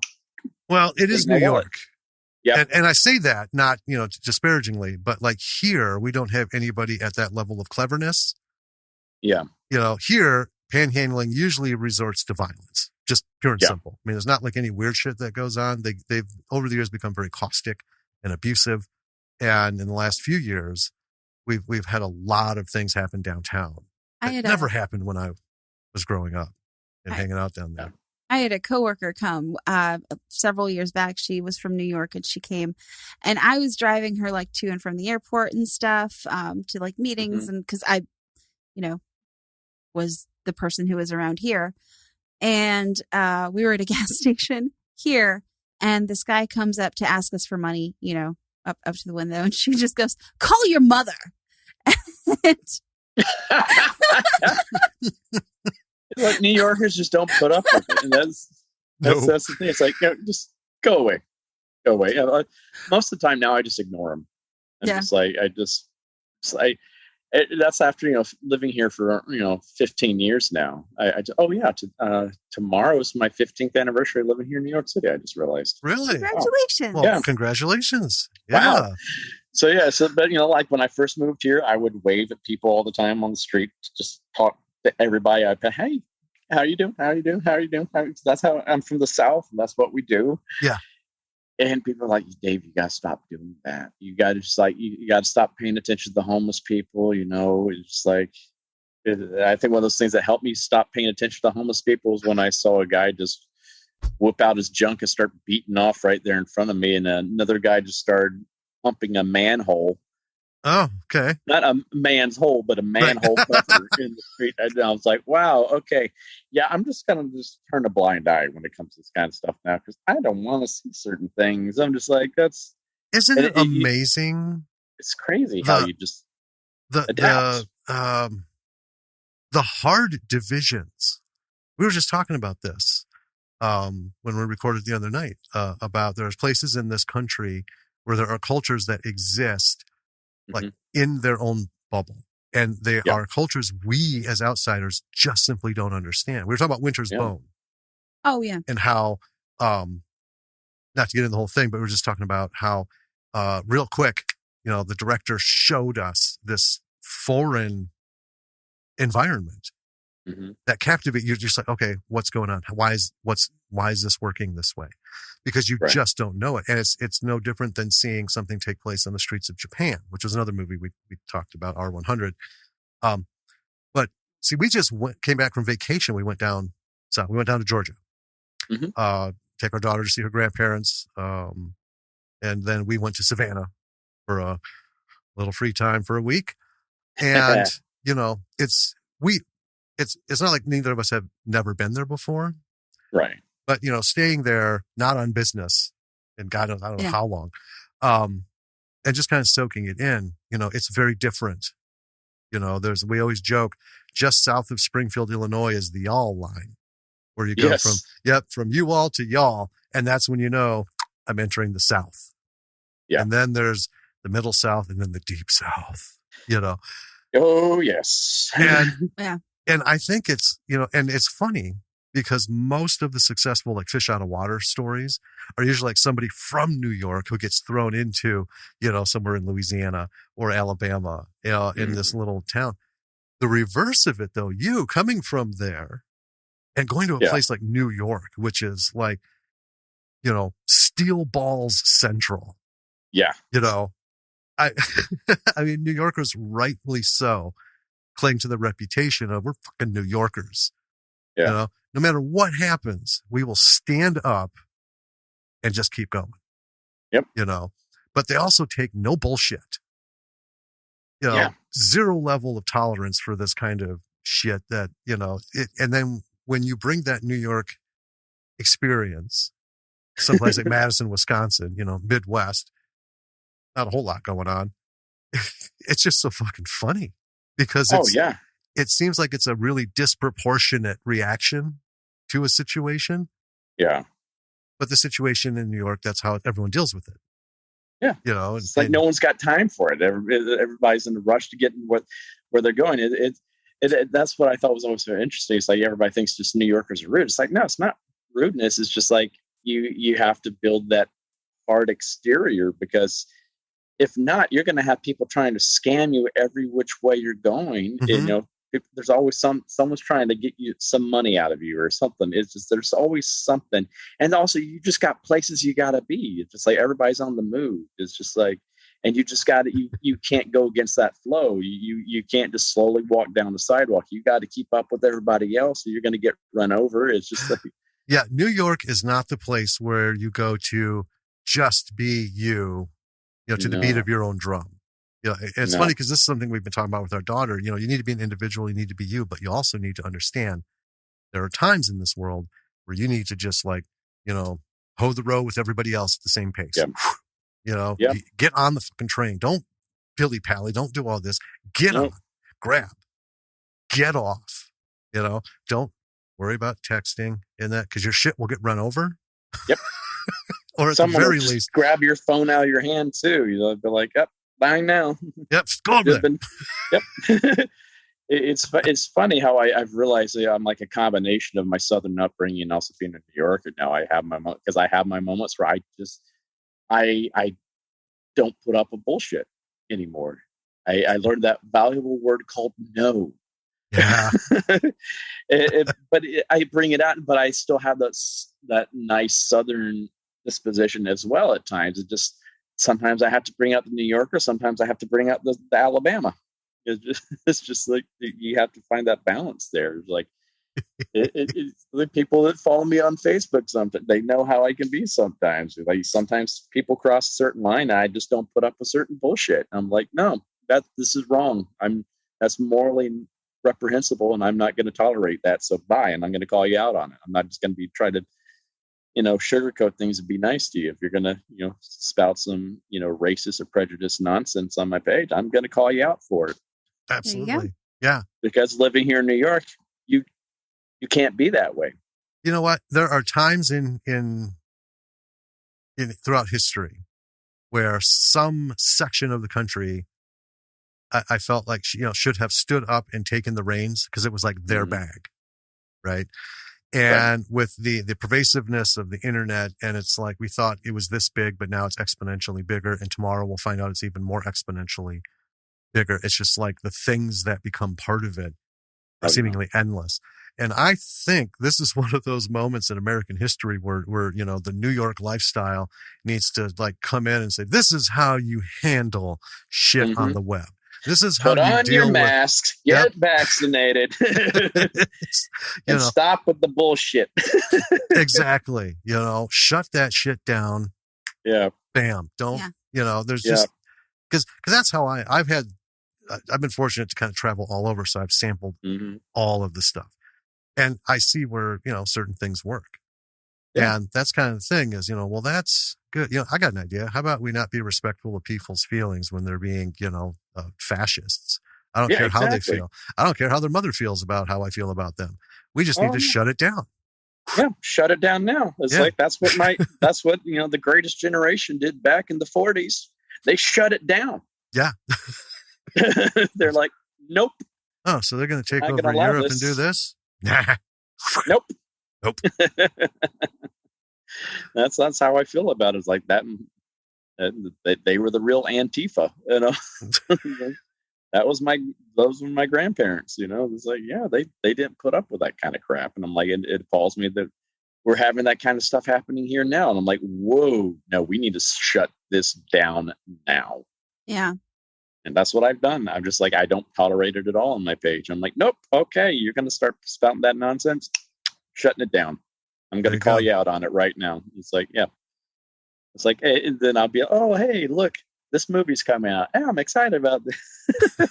So I have those two things. It's like, especially, I hate to get political in here, but like these past 4 years, or 5 years now, I guess. But it's like, I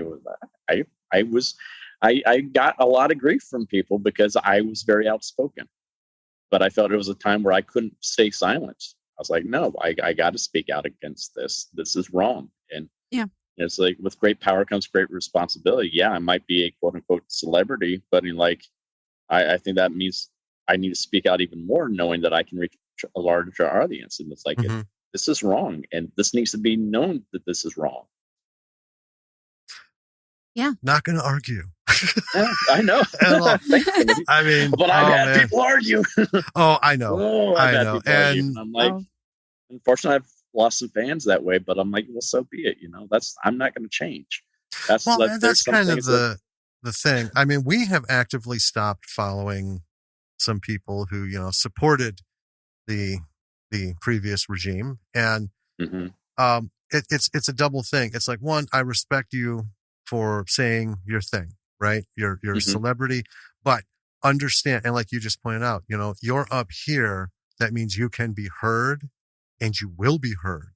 And that might have ramifications on either side, and it's kind of like, I respect that. However, please respect that I can't say that's okay. Yeah. I can't say that's okay. I can't, look at my family and think, oh yeah, they're all pieces of shit. You're right. Yeah. Especially after what happened on the 6th of January. I'm like, no. Yeah, absolutely not. Yeah. That's the worst thing that's happened to this country since the Civil War. Yeah. What happened that day? People say 9/11. I'm like, no, that was the worst thing that ever happened because that was an inside job. Yeah. That was an inside attack. That was, domestic terrorism. Well, and it's scary. Exactly. Yeah. And it's scary because like the Civil War was political and financial ideologies not mixing. It's too many people in the kitchen wanting to be the head chef. And we get that. And it wasn't, slavery was an issue, but it wasn't the motivator for the North to get all antsy. Right. But either way, it showed the greatest weakness of this country's structure was it's that easily divided. Correct. And that was extreme. Yeah. Getting attacked by somebody. We've been attacked by Japan. We've been, attacked. And then, 9/11. That's somebody else coming in. And it's like, oh, didn't see that coming. Well, that shows we got some holes in our defense. Doesn't say anything about us as a people. What happened at the Capitol was that same thing. God, that's how easily we can get that far apart. That's what our founders feared from the get-go. And they tried to put provisions in to stop something like that from happening. And they just never imagined that we would have a half of the country that would be totally in support of it. Yeah. And that's what's so scary about it. And that's what's like, no, this has got to be nipped in the bud now.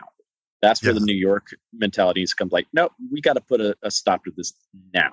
So this never this needs to be made an example of, so this never happens again. Because this is not what our founders wanted. No. This is like that's been the whole thing about our democracy is that we had free and fair elections and there was a peaceful transfer of power. And that did not happen. No. And we saw it coming. Oh yeah. Everyone saw it coming. This isn't gonna go either way. Whatever the votes turn out to be, it isn't going to be like it has always been. No. Even when you have somebody you just hated in office, you're glad to see him go. It was always at a level where you could be proud that that's it. Because it was peaceful transition of power. Something very few, countries celebrate.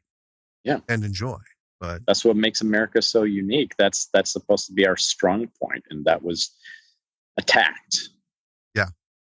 And that what angered me so much. It angered me. Well, I had. Oh, go ahead. I had disagreements with my own father over this. Yeah. And that because he got tied up in all that. I'm like, I cannot believe this. I cannot believe this. Because our family history, the Thornton side of my family has been here since the 1600s. Okay. And my great something grandfather, Colonel John Thornton, married George Washington's niece, Jane. Wow. Her father was Augustine, or his older brother. And so it's like, like my family has been directly tied into the founding of this nation. So I take it very personally when stuff like that happens. Like, this is my family's legacy. It was under attack. And I just couldn't believe my dad was blaming this on the wrong things and wasn't, I was like, what? This is our family. This is what I can't believe you're okay with this. Right. You know what? And here's the thing we've talked about lot of the goings on recently. You can't, well, you can, but it's like you almost couldn't make a movie and have that happen and people buy into it. Right. Right. So many weird things. And we've talked about that. Life can sometimes be like, you couldn't put that on film. Everyone knows it happened, but if you put it on film, it just seems too preposterous. Yeah, they could be like, "What the fuck?" We would never allow fascism to come to America. Right. Like we fought the fascists. That's those Nazis, and we never allow that to happen here. I'm like, yes. and those only ever show up in like future dystopian things, where it's like we don't know exactly what went wrong, but let's just, for the sake of argument, say everything went to shit, and this is what happened. Well, and I mean, like the movie Idiocracy too. It's that's a great movie. Like, oh my gosh, this is actually happening. Yep, sure is. It's like, I'm not taking that vaccine. It's just like, oh my God. It is wild. I mean, I think, Art the Clown being like a real thing that exists in the world is more believable. Yeah.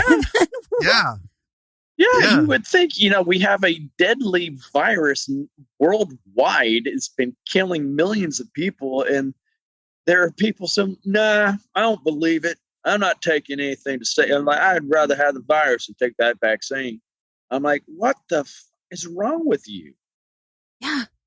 That's like, this is, I didn't even, like when all this happened last year and they're like, okay, we got to go into lockdown. Everybody wear masks. I didn't even think that was going to be a struggle. I thought that was when we were finally going to come together as a country and everybody's going to take care of each other. We got, because I think that's like the best form of patriotism is taking care of each other, regardless of political leanings, all that. This shouldn't have been a political issue at all. Right. No. But this should have been us coming together like we did after 9/11, coming together as a society to heal as a nation and protect each other. That's what this is. Wearing the mask, social distancing, getting the vaccine is protecting not just yourself, but every single person that you come in contact with. And it's like to see that this is divisive. I'm like, what? It could have been out of solidarity, some fear, because it's a scary thing. But I know our generation is the only one that's going to know what it's like to walk outside in America, to walk outside at any time, day or night, and not hear a single plane in the sky anywhere for days and days. And, everything was shut down and it was this solidarity because it was fear. People understood we love baseball, but we can't go to baseball. I'm not a sports fan, so I didn't give a crap. But, the things that people but the arts love, were shut down. The arts were shut down, everything. Cause they're like, you know what? If we get more than 5 people in a room, someone might drop a fucking plane on it. Yeah. So let's not do that. And it happened just fine. Same as you. I thought this is going to be no big deal. I had no idea. I had no idea. Well, I mean, over something so simple too. It's just a mask. It's a small little mask that you just wear, a piece of cloth you wear over your face just for upwards of 30 minutes, maybe when you're going into a store or something like that. This is like, come on. This is the smallest thing you can do. The big difference between that point in time and, early 2020 when this all, kind of started is that the governments in those eras were completely different. I think in 2020, no one in the government could agree on anything. And then people were like, okay, I guess it's fine for us, for us to. That's exactly it. You can say what you want about Bush. You can say what you want about any president before or after, that situation. But they listened to the experts. Yeah. Yeah. They did their job. Yeah. Is really what they did. And credit to, GW, he stepped up and he got in front of the nation and said, I'm scared too. And I've got this. For you, I've got this. Yeah. What we had was, that's all bullshit. Yeah. Give me some water. Yeah. And then he gets it and then still doesn't, tell people when he gets the vaccine. I'm like, my God, it's like you almost died. You're still trying to play it off like it's nothing big. And then it's like, you have a moment here to really, he could have turned the election around for himself. Yeah. That's what happened with Bush with 9/11. Yeah. He was his popularity was nosediving before 9/11, but he brought everybody together. And I actually, when all this happened last year, I was like, oh, this is going to be his 9/11. He's going to be able to turn this around for himself. But he did the exact opposite. And yeah, like, 3 days in, nope. This is like Airplane. Only, Leslie Nielsen was way better at it. Yeah. That was intentional comedy. Oh, man. Well, I didn't get it. I just didn't get it. And I'm like, this is why we are where we are right now. And it's just so irresponsible. It's just, and it seems now finally that people are finally starting to get it. Like, because it's that base now has started to really get affected because they're the only ones getting it now because everybody else is vaccinated. They're like, oh, wow, this is actually real. Yeah. It's starting to sink in. I'm like, uh-huh. Well, how was that for Terrifier 2? It was hard. It was very hard for us because we were almost done filming. And we were upstate New York when all the lockdowns first. They're like, okay, we're shutting the state down. So we're like, oh, we got to stop filming. So we came back. And I mean, we're out in the middle of nowhere, New York, in the middle of, like I said, Amish country.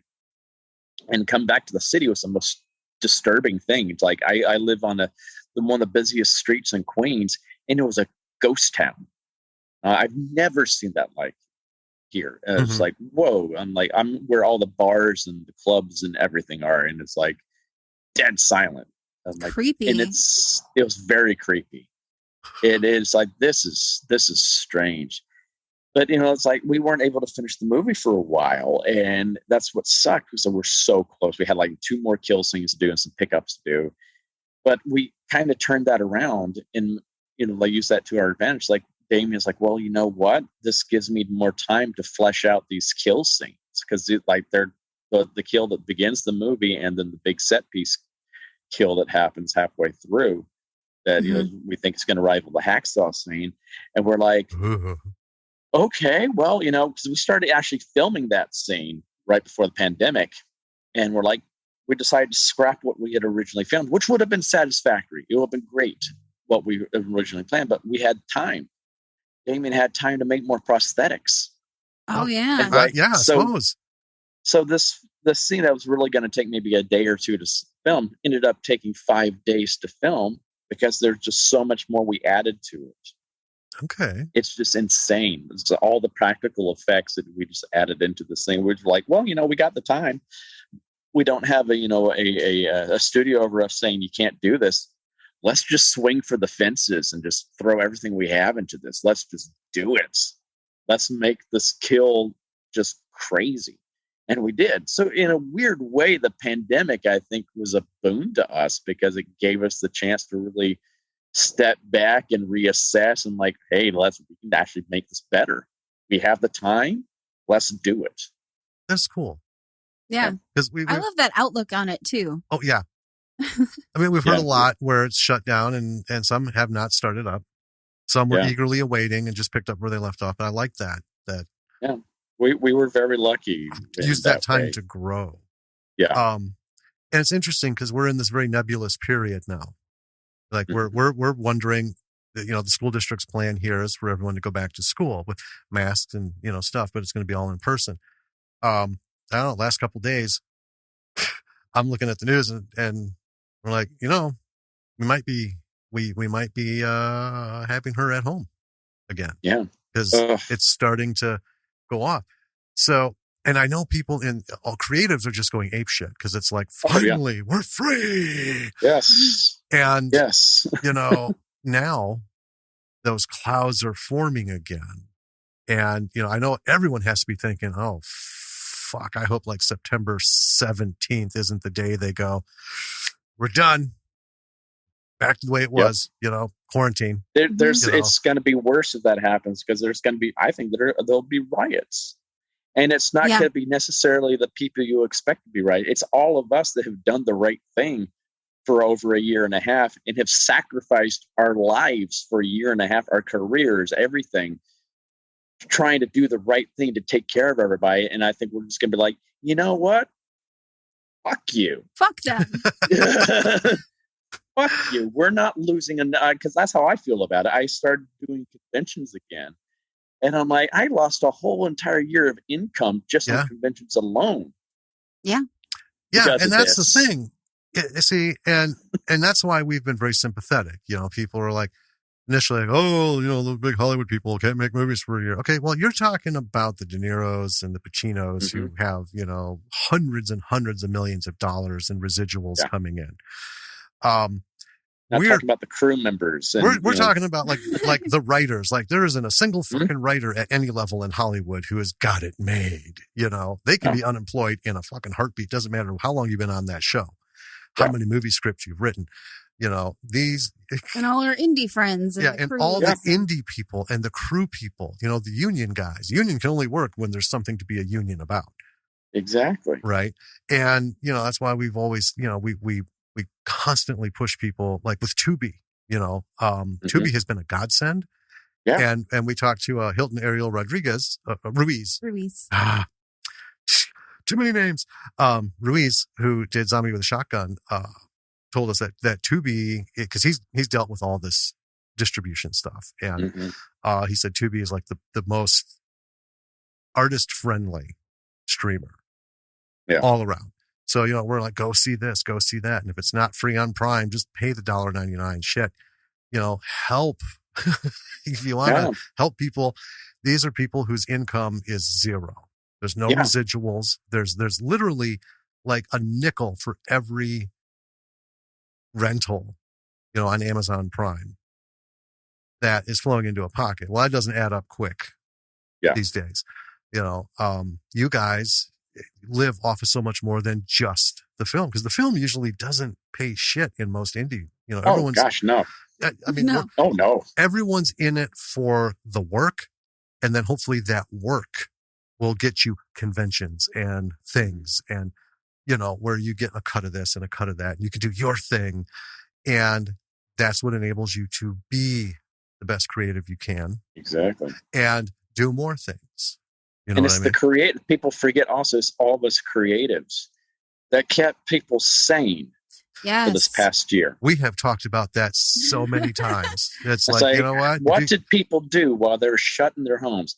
They were binging Netflix. And the problem is making all those movies. the problem is all of these people. Our audience. We see this. You're going to be heard by like 7 people. So we picked the smallest niche, you know, because it's for new creatives.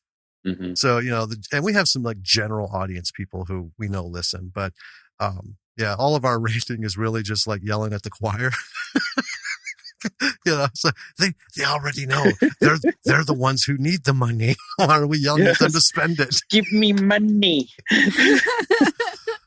But so given this period of renaissance that we have right now, what if you were to say something to somebody who's looking at any part of it, you know, like acting, producing, writing, you know, getting in on this or doing their own thing?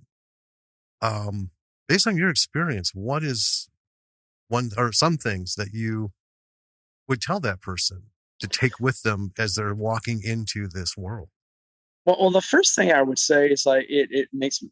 I think of like what has actually happened during this pandemic. You've had a lot of creatives that have gotten creative, and they, even though the jobs weren't there per se, they've still found ways to make their own work. Yeah. I did a movie during the pandemic, during like the heart of the pandemic last year, called Dark Offerings. It's going to finally be released this year. And we filmed it exclusively over Zoom. Okay. No one was in a room together. We were doing this during quarantine, and we made our own horror film that way. And it's like it's an independent film, of course. But it's because everybody's like, I still want to do something. Like, let's create something, and that's what we did. And I think that's what's been amazing during this is that you've seen so much creativity come out of this when people were just sitting in their own homes and doing their own thing. That's like, I'm even though you're not on the Broadway stage, you still saw Broadway performers getting together and doing concerts over Zoom. Yeah. It's like people still found ways to perform in their own, like TikTok, all that kind of people found, that's what's so amazing with technology right now. There are ways to do that. People found ways to still create content in a meaningful way and to get it out there. So I would definitely, you know, if you're not finding the work, make your own. That's what Damien did. Yeah. Mm-hmm. That's how Terrifier came to be. He was tired of seeing crappy horror films, horrible slashers. He's like, well, dang it, why don't I just make my own? And that's what he did. It's like we didn't have a studio system behind us putting all this money, and I was like, well, screw it, we'll just do it ourselves. We'll raise the capital. We'll have the fans come in and help us out, and we'll make it ourselves. So sometimes you just have to make it yourself. And I think that's sometimes how you get some of the best work, because it's like there's heart behind it. Right. It's not just mass produced by some studio system that's just like, oh, well, let's crank out another sequel to this, or let's remake this, or let's reboot this because we know people pay to see this. And it just doesn't have the same heart as something people actually created. They're like, this movie that came out earlier this year called Psycho Goreman. I freaking loved it. It was just like, we're waiting to see it. That's on my list. It was so much fun. It's like that. And I love seeing those kind of films because you could tell the heart was put into it. You could tell they were having fun making it. They weren't just doing it just to, make money. They were doing it because they had a great idea and they wanted to do something with it. That's what I would say. It's like, create your own content and persevere. That's the second thing I want to say. Just persevere. I don't know how many times I have been told no over the times I've been told yes. I would say probably for every one yes, I had 100 no's. But it's just like, it just takes that one yes to change everything. Yeah. And it's like, just keep on. It took me 13 years until, Terrifier really took off for me. It just took years and years and years of just pounding the pavement and getting out there. And sometimes creating my own work and that would beget other work. It's like everything leads to something else. So sometimes you have to take the smaller jobs, take the off Broadway shows, because you never know who might be in that audience. Mm-hmm. And like, hey, I want to cast you in this thing or this. And I know they could use you for this or this. Make those connections and just persevere. If this is something you love to do, keep at it. Yeah. I have so many things trying to come out of my mouth right now. Well, first of all, good one. All right, Art. Excuse me. So Star Trek 5. Mm-hmm. All right, not the greatest film, but hello, computer. To touch, that was 4. Oh, that's right. That was 4. Yeah. 5 was the catastrophic failure that Shatner directed because he directed all the odd number ones and they all tanked for some reason. But anyway, coincidence. Even though it wasn't the greatest film, what you said about not knowing who's in the audience. So the actor who played Cybok, Larry Luckenbill, is a Canadian actor, First Peoples origins, and just really tearing it up there.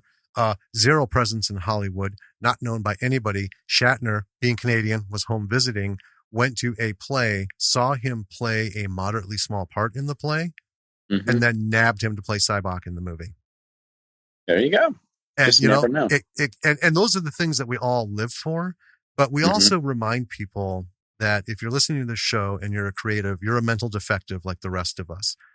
Because we've said this, listeners know what's coming. Listeners know there's something wrong with all of us. There's something wrong with all of us because we're endeavoring to get into a career as a full-time thing where there is not only no guaranteed paycheck, but often just no paycheck. And it's wrought with refusals, people telling you no and shitting on your work, cutting you down. It's rejection. It's despondent. It's something if you have any compassion in your heart, you wouldn't fucking wish on your worst enemy, yet we're all striving to live that life. Because that is what being a creative is. Mm-hmm. It's weird. Yeah. It all pays off when you get the job. It's just like, because you're able to finally get it out there to people. You're able to perform for people, or right, or your performance will be seen by people. Like what you created will be seen by other people. Yes. It's like, there we go. There's the payoff. Yeah. And I've always said, if you're in it for just the paycheck, you're in it for the wrong reason. That's what we've said. If you're in it for the fame, you're in it for the wrong reason. Yep. You know you're in this when you can't not do it. Yeah. Right. I've taken even after Terrifier came out, I've had jobs come up, and I'm like, yeah, sure, I'll do it. It just doesn't pay much. And my agent's like, God, you got to stop taking these things that pay next to nothing. I'm like, but this is one of my friends, and I want to help them out. It's like, and plus, it just sounds like fun. Yeah. Well, work is work. It's connecting strands of the web. Mm-hmm. You know, that big web that all of us together are creating.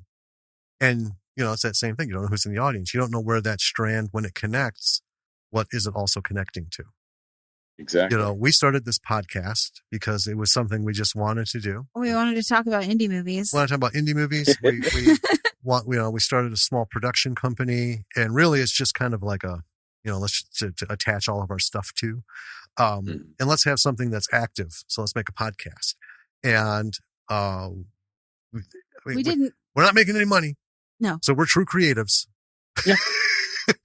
I hear you. But the number of people we've been able to talk to that, I mean, we live in Madison, Wisconsin. We have no connection to anything remotely mistaken for entertainment business. Right. But we get to talk to you. We've got to talk to, you know, David and Liam in Scotland. We've got to talk to, you know, Hilton and Kyle Hester. Ryan Kruger, Alex Cox. You know, we saw Wolf Cop, and then bam, Lowell Dean's on the show. You know, it's been thrilling. And we try to use that as an example to people. You know, we're like, we're not bragging. We're just saying, you just don't know. Yeah. But you'll never know if you don't keep doing that New Yorker thing, push through the bullshit. Yep. Your movie sucks. All right, well, fuck you. I'm still going to make it. You know, your last movie was shit. Yeah. Well, go eat your own. I'm making another one. Yep. Just cut through it. Keep pushing, you know, because, I mean, for us, the reward, you know, finishing a script, laboring over a script is like, there's nothing. This is the best high ever. I'm like, I've had so many people just tell me, oh, you should write a script. I'm like, I can't. That's just not how my brain works. I'm always just amazed with people that can just create all of that. That like, it's like writers have always. I think writers are some of the most amazing people that they can create a whole entire universe, a whole entire world. And like write dialogue for different people and situation stories. I love that. We marvel at people like you who can take what words come out of our fingers and turn it into Art the fucking Clown. Yeah. You know, or like Damien who has the concept. Here's words and paper, and I've got people, you know, doing my thing, and we're sitting down going, Jesus Christ, this is way different than tab. Type, enter, tab, type, enter. This is, holy shit, he put this together with music and did all the editing. And oh man, that's what's so cool about it all. Well, it's like all these people that have their own skill sets come together and create something so awesome. It's just like every single person is important, down to the PA on set is important. Yes. Everybody is important. It's not. It's always the actors or sometimes the directors that get the most recognition, but every single person on that set is important. That's what we say, you know, and we want, you know, people to reach out to us, not just if they're a filmmaker, but if you work on a set, man, if you're a gaffer, give us a call because none of that shit happens without you. Oh, and you know, they've got like the crew members, they see everything. They've got to have some of the craziest stories. Absolutely. The hot gossip. Oh my God. It's just like, oh my God. I know our crew members have got all kinds of stories. They could shit all over me if they wanted to. I don't think they would. I mean, I think it was like, especially with Terrifier 2, we became such a family on that shoot. We had this one location we filmed and it was just so miserable to film it. And we're filming there for like 20 plus hours a day after day after day. We're tired. we're cold, we're hungry, we're cranky. And I think every single person, that place was haunted too. And I think that affected us. And I think every single person on set had one day where they just had a breakdown at one point where it's like, okay. And that's how it was. Like, okay, someone such and such and so had their breakdown today. Oh, well. And the next later, we're like, I'm so sorry. They're like, it's okay. We all have those. And that's how family is. It's like, yeah, it's okay. Yeah, you were a little bit of a dick earlier. It's okay. We all had our moments. Yeah. I admit it. I had like 1 or 2 days on set where I was like, because I discovered actually last year that I'm on the spectrum, and that makes more sense. Where I get freaked out over not sticking to a schedule. Okay. And I was like, and so like, and when I know that we have to get through this, and this, and I'm like, oh my God, we're so far behind right now. And I start to freak out. I start to panic. I'm like, oh God, and I get cranky. Like, but oh my God, we got this big, huge thing to do. And I'm like, oh my God, how are we going to get this done? And I'm like, I know it's not my job to worry about that. Right. But I'm just like, I take it on myself, and I get worked up over it. Then I see other people that are, miserable, and that I'm an empath. And so that affects me too. And I'm like, oh, but this person's really cold right now. Can't we do something for this person? And I'm like, and I was like, oh God, I gotta, like, Dave, just calm down. Okay. Have a cookie. Okay, I'll have a cookie. And cookies make everything better. I think, that's why we do a lot, because we've worked on some short films and stuff, and that energy of being on set with everyone, like, that's something you can't match or recreate in any other anything. No, it's not even like being a sculptor and then going to like a studio surrounded by like 50 other sculptors. So everyone's working on their own thing, Right.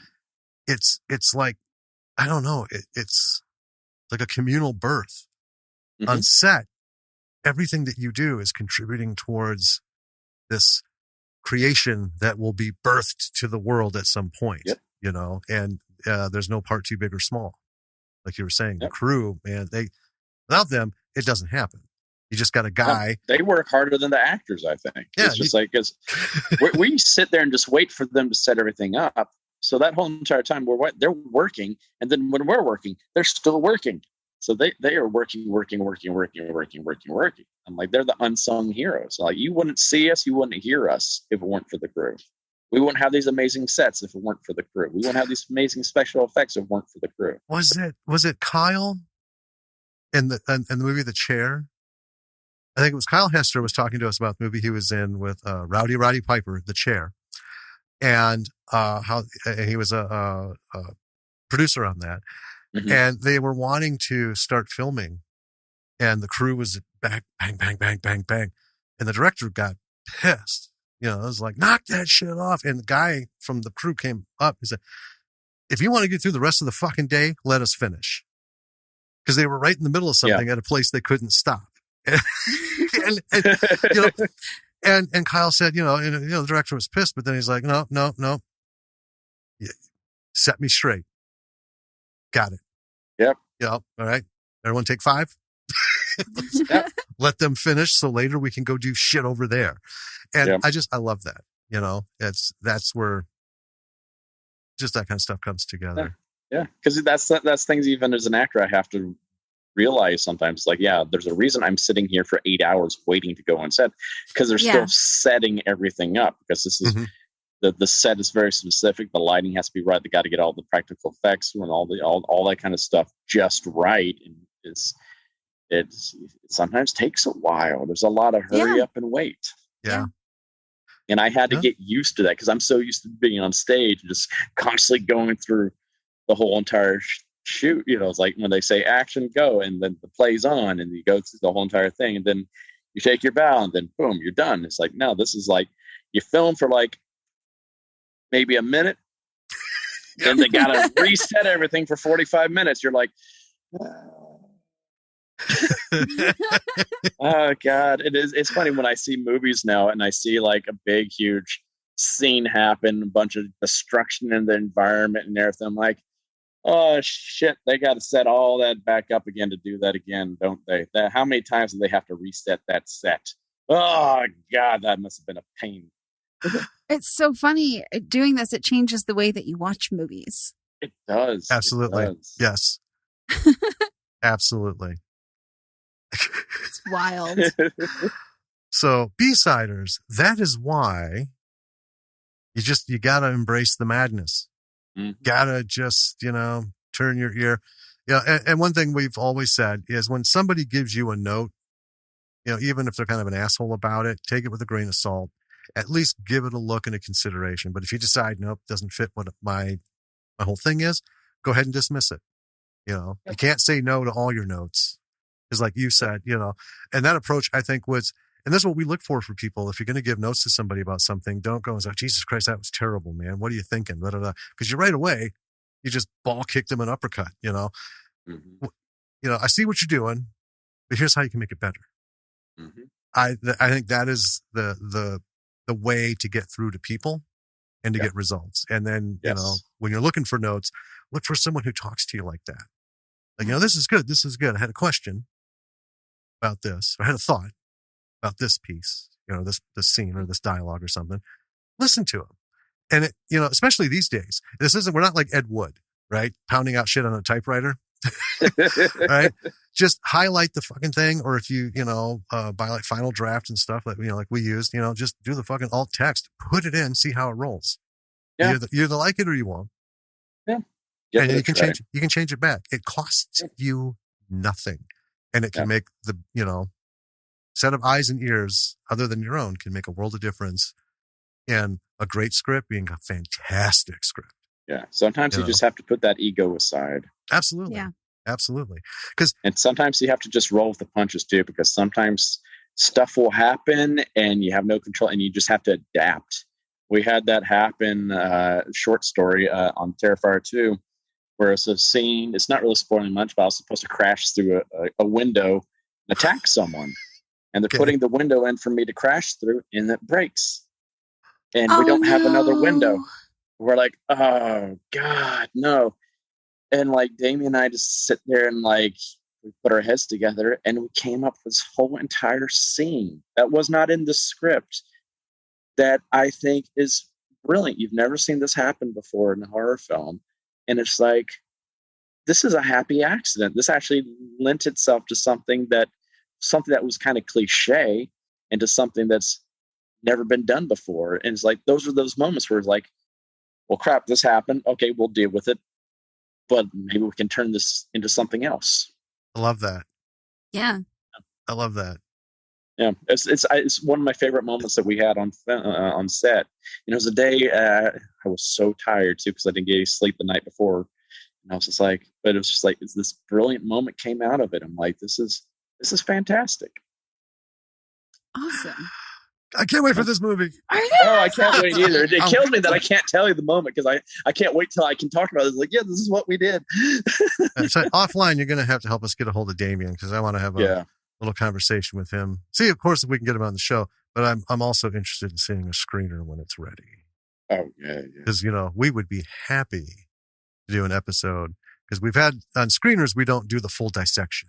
No. We don't give away the end. We don't spoil. And we also wait until it's either debuted at festivals, but before the big release, we throw something out. Because, I'm just a baby. I can't wait. I can't wait either. I'm so freaking excited. And it's a beast of a film too. It's right now, the rough cut of it is clocking at almost like 2.5 hours. Okay. Which is unheard of for a slasher film, but we're like, wow, this is long.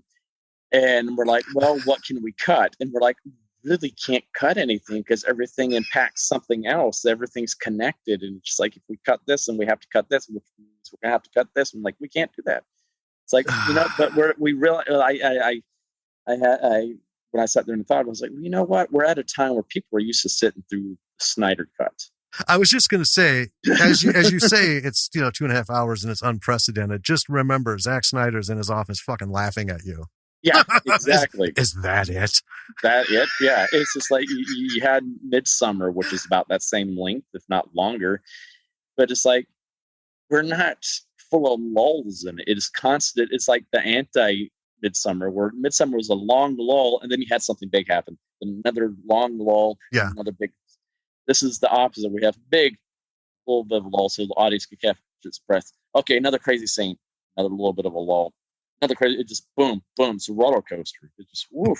I think the longest lull in the movie is like 7 minutes, and it's there for a reason, so they can really catch their breath, because right after that, it's just nonstop, just boom, boom, boom, boom, boom, boom, boom for the last third of the movie. And it's just like, oh my god. I mean, that's the thing. Sometimes you can watch a 2.5 hour movie and it doesn't feel like a long movie. Right.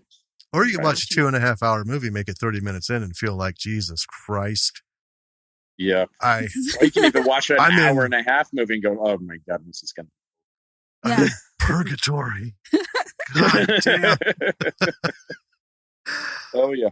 Man. It's an important thing is, regardless of the length, you're entertaining your audience and keeping them engaged. Yeah. That's the important thing. That's it. And, and we tell people, make your stuff. Right? Just make it. And, not myself, I've spoken out about how long movies are getting, because 4 hours, to me, that's just bad writing. Come on. As a writer, and, I never went to college for it. I've just been doing this since I was like 6. Yeah. And, but, you read things, you listen to people who have made it, and, novel writing, script writing, and everything. It's all about, economy of words. And, this is the scope. You can't tell your story in this scope, then you're fucking doing something wrong. And if you want to make it a little bit bigger, okay. But if you're needing this to get your point across, then you're either just talking a lot of bullshit, or you're way the hell off course, Right. And I've seen Justice League, not the long cut, but when it hit theaters, and I was like, I don't think anything could make this better, because it should be walked out back Old Yeller style and done. And then come to find out, they gave him money. He's going to make it 4 hours long. Like, he hates He-Man. He's the devil. He's like, I've got you hooked in. 4 hours. Oh my God. That's half a work day.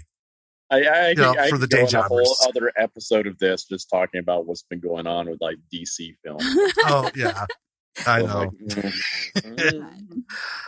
Well, thank you so much for your time. You're welcome. Up so much of it. Oh, it's okay. I had fun chatting with you guys. Well, we've had a blast, and our all 7 of our listeners are gonna love this, because it's another icon. Lucky number 7. It's just all kinds of stuff that they can take forward. So, but even those 7 people, if it's just 7 people, that's 7 people that are being introduced to something new, maybe, or might inspire those 7 people to do something really cool, and that might lead to something else. You never know. And to be fair, it's a little more than that. We actually have people in different countries who tune in. Like one guy from the UK reached out to us just to let us know that he subscribed. That's wonderful. He listens every week, and he has nothing to do with film or writing or anything. So I'm like, I'll take it. That's amazing. I'll take it. Fantastic. Buy a water bottle. Yeah. Or a shirt or whatever. Yeah. But anyway, David, where should people go to check out your stuff? Do you have a website, or do you have anything you want to plug? Yeah, I'm on Facebook and Instagram under David Howard Thornton, and I have a Cameo page as well. I did a lot of that, especially during the pandemic. Okay. Since I wasn't at a convention, so I can, wish happy birthday and all that kind of. I just recorded 2 of those today, and it's just a lot of fun. I try not to charge nearly as much as most people. I charge like $50. That's basically what I charge the convention for a combo. So it's like, I don't want people going broke just to get, a 3-minute message from me. I think that's absurd charge. too much Yeah. or something like that. It's just like, Cool. yeah. So that's it's like, Cool. yeah. So that's what I have that going on.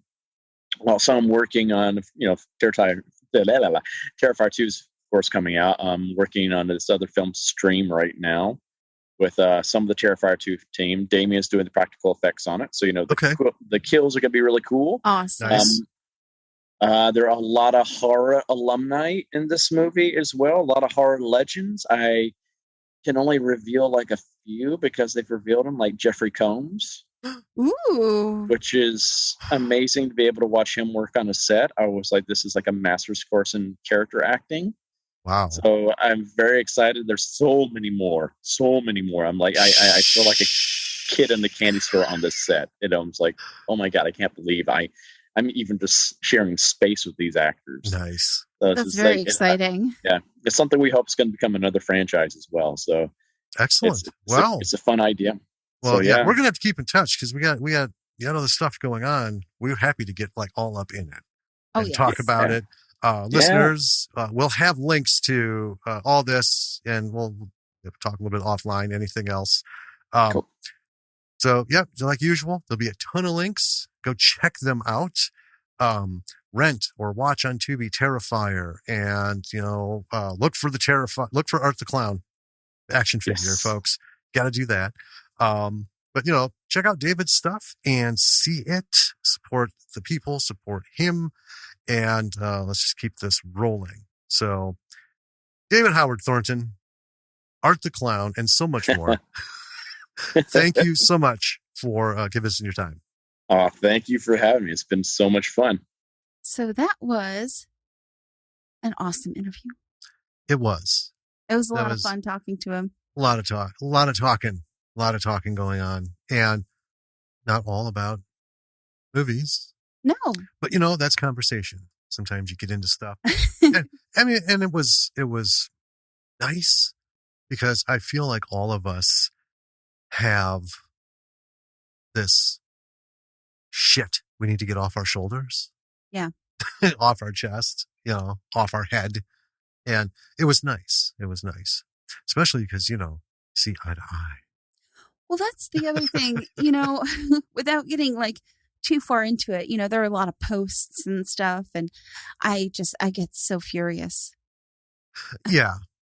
I mean, that's we could do a whole different podcast that would last for a decade on just the aches of the last 5 years, up to and through COVID and the last craziness. But anyway, one thing I hope everyone takes away from this is the bit where we talked about how Damien let him just roll with it.